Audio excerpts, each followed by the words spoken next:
Hello, everyone. It's December the 5th, Tuesday, and we've got several things to go through here. We'll go through them as quickly as I possibly can, and just remember that this is Joyful Nights, and we'll talk about that in just a second.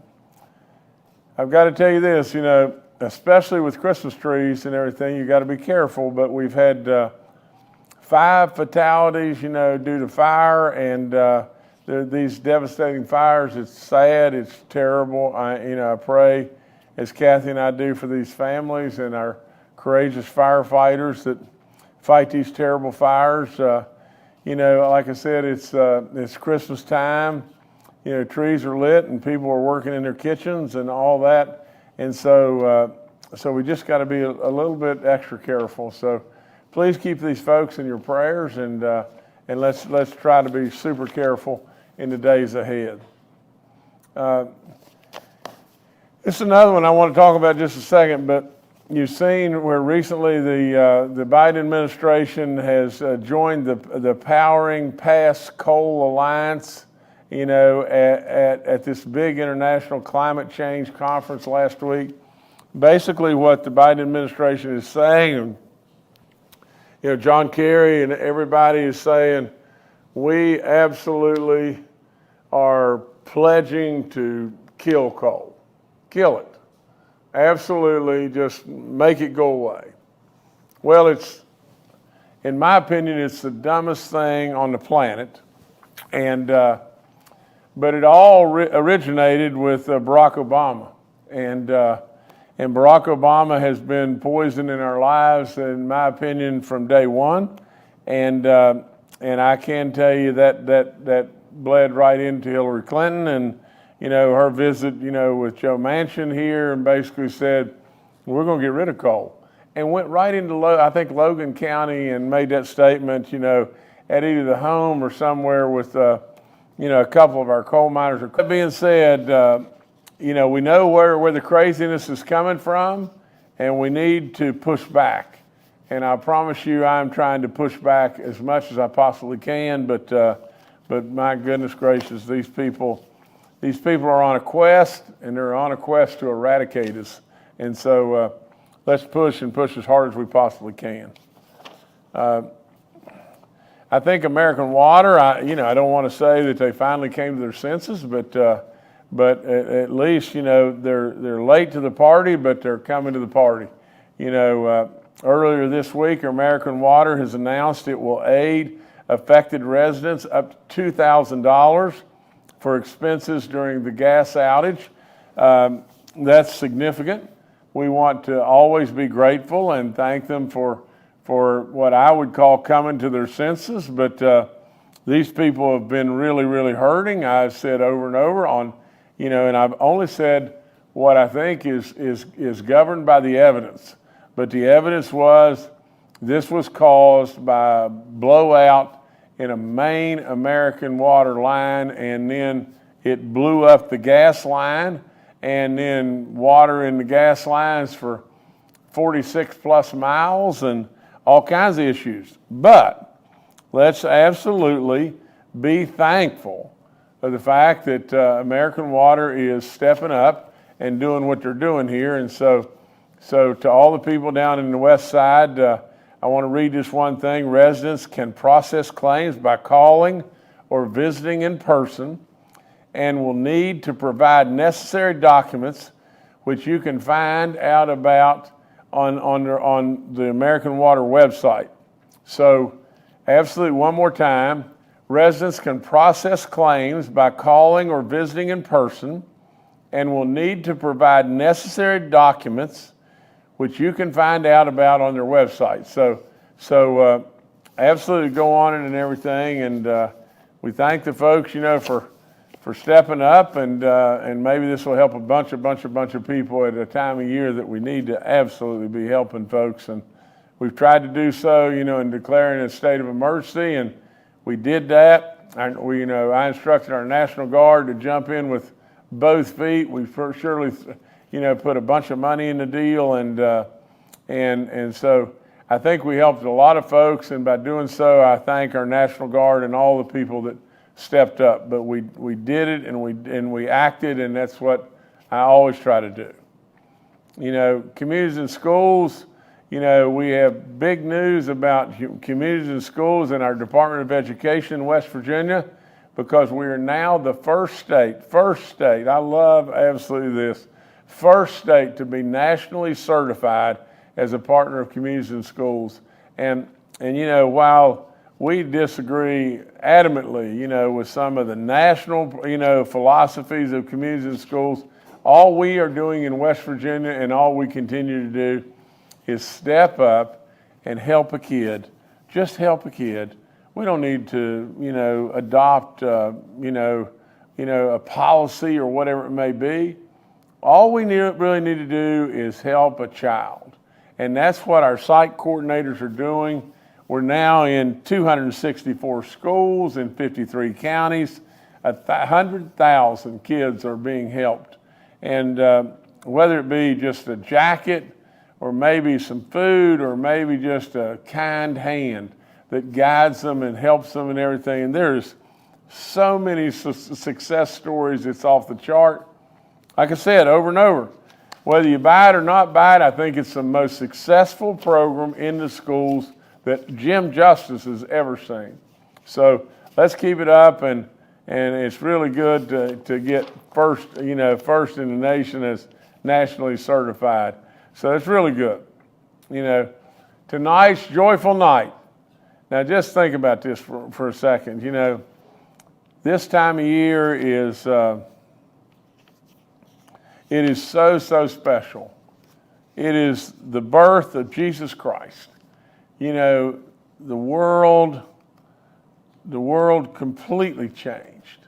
You know, in all of that, you know, we should be so thankful for all of our blessings. A lot of folks are really hurting, and we want to try to help. We want to try to reach out a hand and everything. And so there's so many things we can do, but one of the things that I thought about, and I thought about this, you know, just, you know, probably now a couple months ago. I said, you know, West Virginia has an incredible capital, and every time we have joyful night, we light up a tree, and while beautiful as it may be, and you know, the white kind of bluish lights and everything, and it's probably 12 foot tall, and it looks like just a dwarf tree, you know, in front of this amazing capitol. So I said, no, we're not going to do that now. Let's get a gigantic tree. And so at Prairie-Bow National Forest, or State Forest rather, in Randolph County, you know, they brought me pictures and everything. I wasn't really right out in the woods like Clark Griswold was, but they brought me pictures of different trees. And I handpicked this tree. And you got to come. You got to come and see what we're going to light as our Christmas tree tonight, you know, in front of this incredible capitol and everything. And what we're doing is putting another stake in the sand that just says how great West Virginia truly is. Now, is that tree not unbelievably beautiful that you see right there? I mean, for that to naturally grow and be just that, it is unbelievable how pretty that tree is. You got to come tonight. There's all kinds of things that are going to happen and everything. And our First Lady's going to be there. You know, our curator, Randall Reed Smith, is going to have the bands there and so many different things. It is going to be a real celebration of this time of year and all the greatness that this Christmas holidays brings to all of us. Please show up and everything and see just how wonderful this whole celebration will be. Starts at 6 o'clock. I think we're going to light the tree right at 7. Okay, you know, Kathy today unveiled the First Lady ornament, and it was a celebration of kids, a celebration of education, and a celebration of kids. And so it's beautiful as it may be, or as it can be. It's on sale now. There's a limited amount. There's 500, I think. They're numbered and everything. But you need to think real hard and hustle along and get those, because they'll be gone real quick. I know Baby Dog's pretty daggum popular, but I remember last year, we had 500. We sold them out in 22 hours. So if you're wanting one of these, it's sure a collector's item and everything, but get after it and everything. It's a wonderful, wonderful, wonderful project. So Kathy, great work. Okay, I'm thrilled to share with you some exciting news about our state's outdoor activities. The annual hunting, trapping, and fishing license and stamps for the 2024 season are now on sale and everything. And this year is historic because you can now purchase lifetime license and gift certificates online through the the West Virginia Department of Natural Resources website. And so do this and everything and look at all the different things and everything, but great, great, great Christmas gifts and good stuff. The Big Buck Photo Contest, I'm reminding all hunters to submit your photo of your buck that you harvested during the 2023 season, along with a short account of your hunt and a chance to win big prizes that we have, a lot of different things that we have going on and everything. And so finalists will be selected through a random drawing and judged based on, your photo composition and all this great stuff about your big deer that you took. Okay, holiday gifts. I want to remind everyone that about a special release of new holiday gifts from the West Virginia Department of Tourism and the West Virginia Division of Natural Resources and everything. I've talked to you about this before, but all the different things from official gear to calendars to magazines, subscriptions, just all kinds of different things, lifetime hunting licenses and just gift certificates, lots and lots and lots of different stuff. Go on our website and our tourism website and check all this out. Yesterday, I had the opportunity to speak to several principals and administrators at the annual West Virginia Leaders of Education Conference.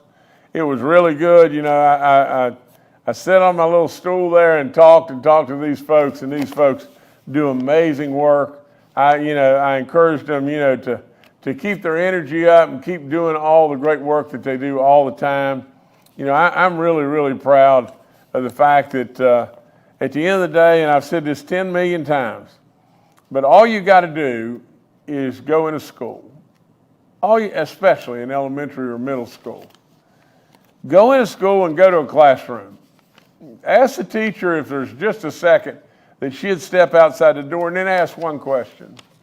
What do you think about your teacher? What do you think about Miss Lily? And I absolutely will promise you, those kids would say, oh, we love Miss Lily. She's just wonderful. And then when you go talk to Miss Lily, just ask her about her kids. Oh, I love my kids. They're the greatest. I love them with all in me. Now, tell me, if the kids love their teacher loves their kids, there's got to be a lot of good stuff going on in that class. And then walk downtown. It doesn't matter if you're in Peyton City or, wherever you are. Walk downtown and say, what about our elementary school? What about our middle school? And you'll find this. The folks in those communities are absolutely really proud of their school. Really proud of their school.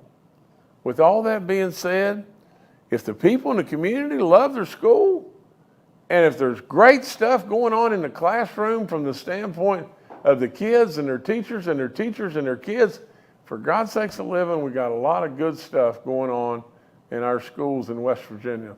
Now, can they be a lot better? You're daggum right. And that's why we want to keep striving to do better and teach our kids more reading and arithmetic, absolutely more and more and more of the good stuff. But absolutely, just remember, if you haven't been in a school, you need to go. You need to go because you'll see what I'm telling you. There's a bunch of things that we can complain about and a bunch of things we've got to make better. We want our test scores to go way up and everything. But at the same time, we don't want to just sit back and say, well, our test scores aren't good, so there's nothing good about our schools. It's not fair. nevertheless, I've got to congratulate our state champions, in football, Martinsburg, Fairmont Senior, Williamstown. Great work by them, as well as our runner-ups, and that was Princeton, North Marion, and Greenbrier West. What unbelievable seasons all of y'all had. You should all be super proud. Super proud. You will never forget those moments of that season in any way. They will go with you your entire life. I am tickled to death that West Virginia reached the College Cup Final Four. It's unbelievable, and that it's just great work, and we congratulate Marshall as well. But very proud of these incredible soccer teams. From a college football standpoint, Marshall and WVU both are going to a bowl. The Mountaineers take on UNC, the North Carolina Tar Heels, in Duke's is it Mayo? Is that correct? Bowl, and where it is tradition for the winning head coach to get doused in mayonnaise. That would really be something I'd be looking forward to. The Thundering Herd takes on the University of Texas at San Antonio, I guess, in the Frisco Bowl, and they're a former USA opponent. So both schools, good luck to them, so I'm sure it'll be a big challenge, but we want a big win, and Coach Brown, I am really looking forward to that mayonnaise all over you and everything, and I congratulate you on an incredible season. Just keep doing the good work, everybody, and Coach Huff as well. That's all I've got right now. Thank y'all. All right, thank you, Governor. Now we'll go to questions from members of the media. The first today from Mark Curtis with Nexstar Media. Good afternoon, Governor, staffers, and fellow reporters. Governor, as I'm sure you're aware, there are some pretty intense anti-Jim Justice attack ads being run by your opponent, Alex Mooney, and, of course, Club for Growth, which is backing him. One of the ads says that over the years, you and your family donated to more than 100 Democrat candidates, that some of your money went to the campaigns of Barack Obama and Hillary Clinton. So I'm wondering what your reaction is to these ads. And as a counterpoint to it, do you think the voters in the state care more about the fact that you were endorsed by President Trump than they do about these ads? Because obviously Trump won here twice, 69% of the vote both times. Well, Mark, I'm gonna go at it backwards and everything. First of all, I've been close with the Trump family forever. I surely appreciate President Trump's, endorsement in every way. Does anybody in this state even know Alex Mooney? I mean, when it really boils right down to it, he's got some, group that's got a bunch of money, and they're going to throw money at me and everything. It is totally preposterous. It is an absolute ball-flat lie to think that Jim Justice, if you really believe that Jim Justice supported Barack Obama or Hillary Clinton, you have to be totally out of your mind. That's all there is to it. So they can put up whatever they want. It's garbage. It's 18-karat garbage through and through and everything. It's coming from a desperate guy and everything. And I'm really proud of President Trump in every way. I hope and pray he'll be our next president. And so, all I can say, Mark, is, the people of this state know me. They know me really well. And if they want to believe the garbage that Alex Mooney throws out there, I would only say just one thing.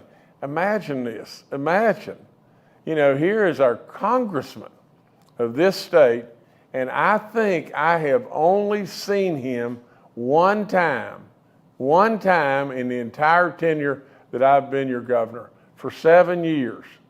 I mean, how in the world you could possibly listen to this garbage, I'll never know. All right, thank you, Mark. Next, we'll go to Charles Young with WV News. Hi, this is Charles Young with W News. Governor, I wanted to ask you about the November revenue report that recently came out. I know we've talked a couple of times about severance tax collections throughout the year. Earlier in the year, our revenue officials estimated that severance taxes were going to be down 66.9% this year. 5 months through the fiscal year, they are down 83%. I was just wondering your assessment of that and your hopes for where we'll finish at the end of the fiscal year. Thank you. Charles, let me tell you this. I think that the revenue folks do an amazing job. And I think that they're relatively close, but at the same time, it's our job to watch the store, isn't it? That's what I've done. That's what I've done from day one. I have absolutely watched the store. That's why we've kept, for all practical purposes, a flat budget. In doing all that stuff and everything, we're going to continue to watch the store. And if we have a blip in the screen and everything, we'll adjust.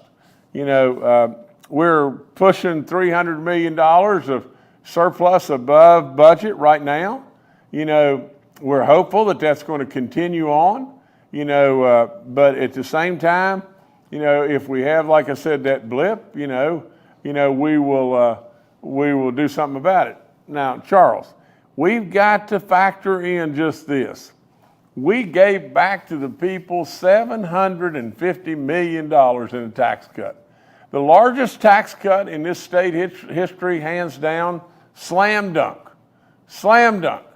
And right now we've got a $300 million surplus, or $286 million and change. Who's really counting? But we've got a huge surplus in the state of West Virginia today with giving that tax cut, with that all factored in.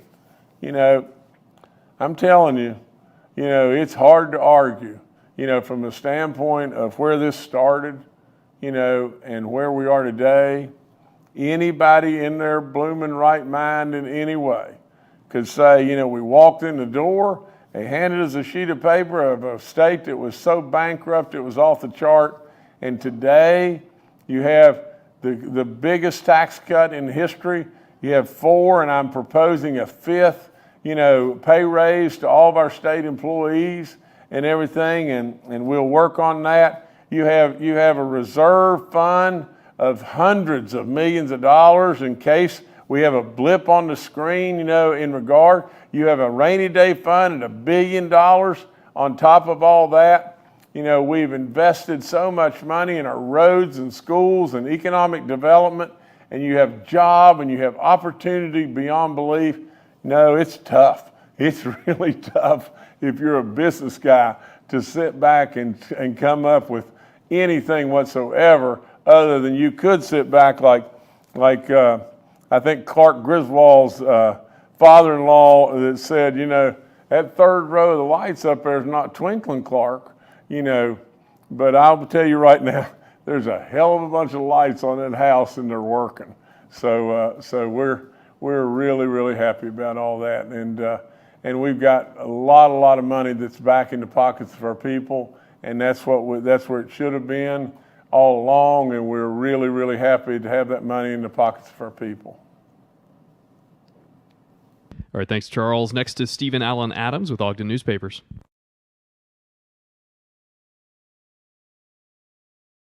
Yeah, Steve Adams of Ogden Newspapers here.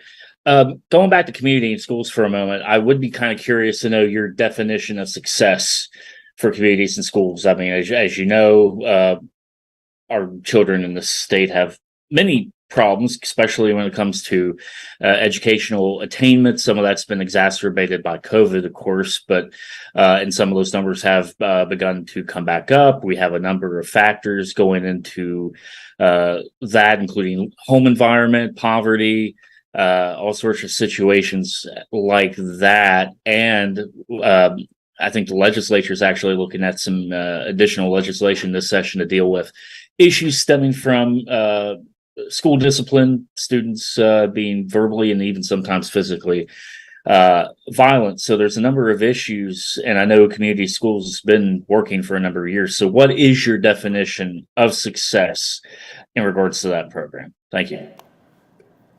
Okay, Stephen, here's the thing, and that's why I said a few minutes ago, if you could just go to a school, and spend just a second maybe go by the site coordinator or whatever like that at the school and everything that's involved with communities and schools. Or go look at their therapy dogs and just watch the kids when they go by a therapy dog that's in the school. Stephen, it's unbelievable. I mean, it's unbelievable, the need. And it's peanuts as far as what we've put into communities and schools.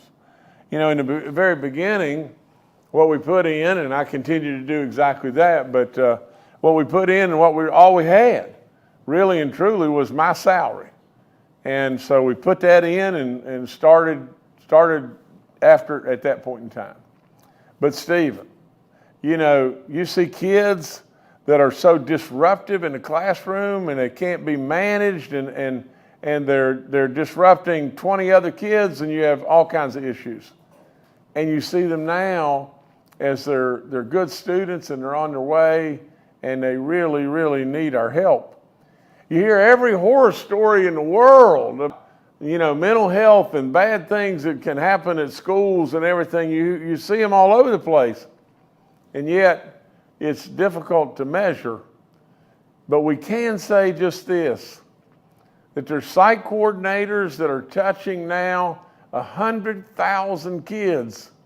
100,000, Stephen, at 260 plus schools in the state.